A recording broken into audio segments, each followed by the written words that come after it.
Next protocol na pag-uusapan natin ngayon is EIGRP. No, ito yung hybrid.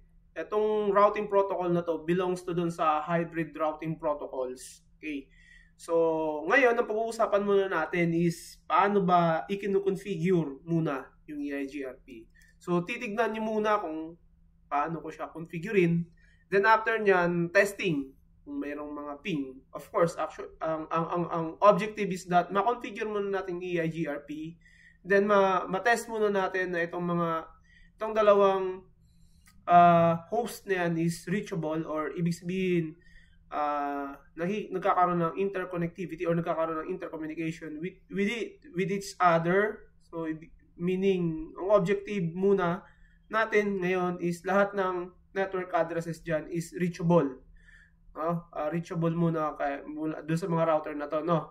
So ngayon pangalanan natin itong mga router na to, si R1, ito si R2, and then ito si R3. Okay, so magko-configure muna tayo ng EIGRP, pagaganahin muna natin siya, and then magte-test tayo ng interconnectivity. So yun lang for this tutorial. Then sa next, pag-usapan natin anong nangyari. Okay, so etong topology na to, clear ko lang, is pre-configured ko na. Kasi pre-configured, na-configure ko na yung mga IP addresses niyan, yung mga addresses ng mga interface niyan, okay na yan. Mga network addresses, okay na yan. Yung IP address itong PC na to, and then yung IP address ng PC na to, okay na. So, ang kailangan na lang dito is yung routing, i-activate natin yung EIGRP. Okay? So, paano i-configure yung EIGRP? Actually, ganito muna, no? Wala muna explanation. Susundan nyo na lang muna yung gagawin ko. I mean, tignan nyo na lang muna. Yun lang muna yung objective ng tutorial na to. So, pag magko-configure tayo ng EIGRP, ganito lang naman yung, yung syntax niya eh. Una, tulad ng, pag nagko-configure tayo ng RIP routing protocol, ina-activate natin yung routing protocol. So, unang ita-type natin dyan is router EIGRP 90. So, tignan nyo na lang muna yan ha. So, yung unang configuration, of course, ito gagamitin natin yan. I-configure natin yan dun sa global configuration mode. No? Papasok tayo sa configure terminal, tapos, yan ita-type natin. So, router EIGRP 90, then number 2 na line is no auto summary.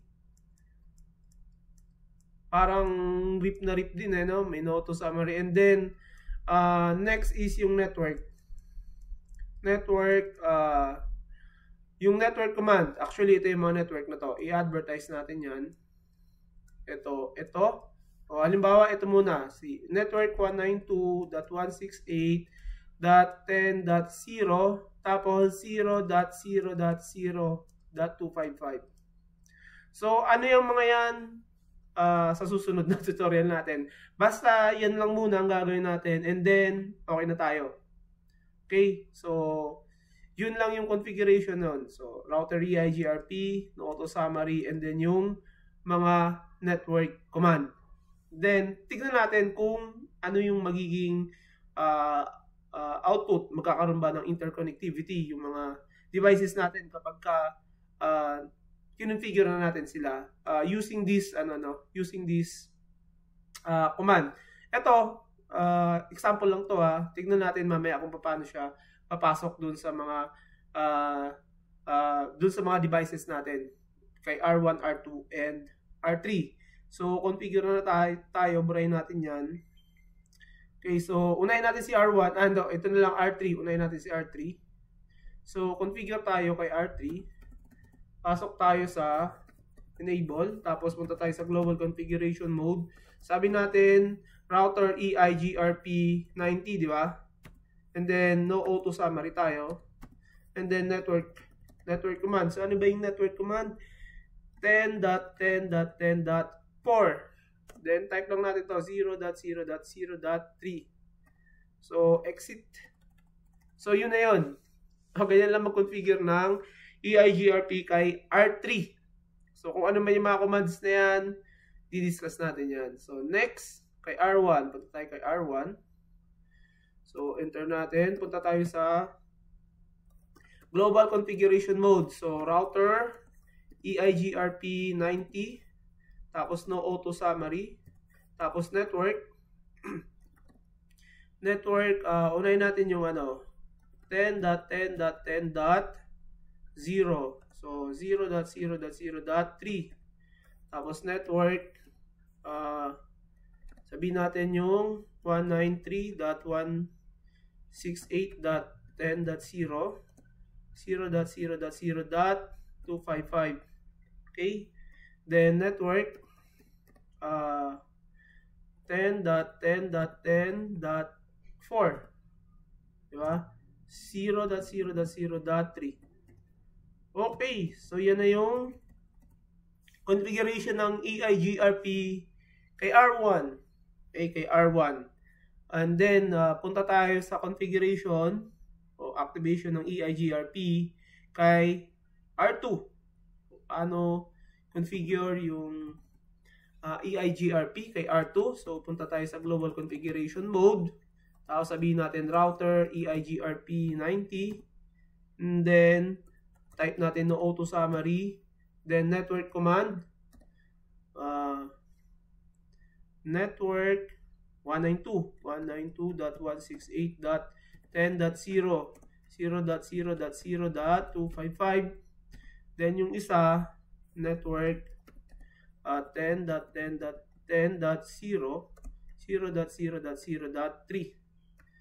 So, okay na. Okay, so, yun. Ngayon, ang gagawin natin, no, tulad ng pag-check, no, check natin isa-isa yung routing table ng mga routers natin, no. Ano nga ba yung sinasabi natin sa mula pa nung simula? Kailangan para yung mga remote networks, 'di ba? Sabi natin, yung mga remote networks dito sa example natin kay R2, dapat yung mga remote networks kay R2 nasa kanyang routing table para marating niya yun, So, ang inaasahan natin dapat nasa routing table ni R2 itong network na to. No, as well as, kung kay R3 tayo titingin, dapat itong mga remote network na to ni R3, kay R3, tsaka ito, dapat nasa routing table niyan. Kay R1, ito lang. So, I hope na alam nyo na yung concepts ng remote network, no? So ngayon, testingin natin kung magkakaroon ng connectivity, magkakaroon ng ping yung mga devices natin. So paano yan natin gagawin? So dito tayo mag-test sa PC na to. Okay, sa PC na to. Check natin kung kaya niyang ma-reach yung 193.168.10.10. So ping 193.168.10.10. Ping muna tayo, testingin muna natin. Ano ba ang result? Dapat kailangan reach out, request timeout. Oy, ayan. So, yung una nagkakaroon ng delay. Pero ayan, reachable yan. So, ibig sabihin, kaya niyang ma-reach tong network na to. And then, ping natin itong 10.10.10.6 yung interface ni R3. So, ping 10.10.10.6 interface yan R3. So, ayan, reachable din. Ngayon, since na-reach, no, ng PC na to, so, since na-reach ng PC na to, itong networks na to, yung network niyan, at nakatawid siya, no, of course, tatawid talaga siya. Na-reach na itong dalawang network na to, na remote kay R2, no, most probable, pag sinilip natin, pag sinilip natin yung routing table ni R2, itong mga to nasa routing table niyan. So, tignan natin. Tignan natin kung tama yung hinala natin. So, punta tayo kay R2. Then, check natin yung routing table. Okay? Show IP route. Di ba? Yan yung pang-check ng routing table.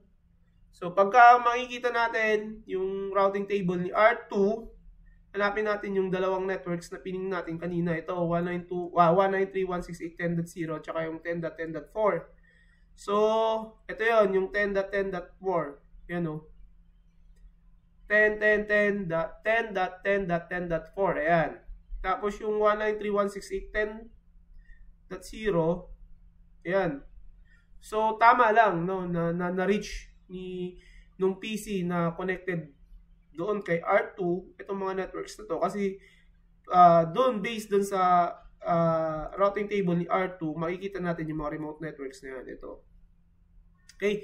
So, sa susunod ko i-discuss na tutorial, ano ibig sabihin yan? Ano bang ibig sabihin nito? Itong mga to. Di ba? Ang objective lang muna ng tutorial na to is makuha nyo yung pag-configure. Paano ba kino-configure or ina-activate yung EIGRP routing protocol. So, punta tayo dito kay R1, no? Show IP route tayo. Anong nangyari sa kanyang routing table? 'Di ba? Tinignan mo sa perspective ni R1, ano lang yung remote network sa kanya? 'Di ba? Ano lang ba yung remote network sa kanya na makikita natin sa kanyang routing table? Tinignan natin yung topology natin. Ito lang naman yung remote network sa kanya eh. So pag titignan mo, makikita mo yan sa kanyang routing table. Ito yun oh. Yun oh. 192.168.10.0/24. Okay, yan yung makikita natin sa routing table ni R1. Tawag nito. Isa lang no, isa lang yung remote network sa kanya. So, ayan yung configuration. Okay. So, maiksi lang tong tutorial na to. So, yan yung configuration ng EIGRP. Kung ano man yung mga tinype ko kanina, balikan ko lang, itong mga to. Kung ano man yung mga tinype ko na yan, diba? Router EIGRP90, no auto summary, network, diba? Network command, ito. Tapos meron pang isa, diba?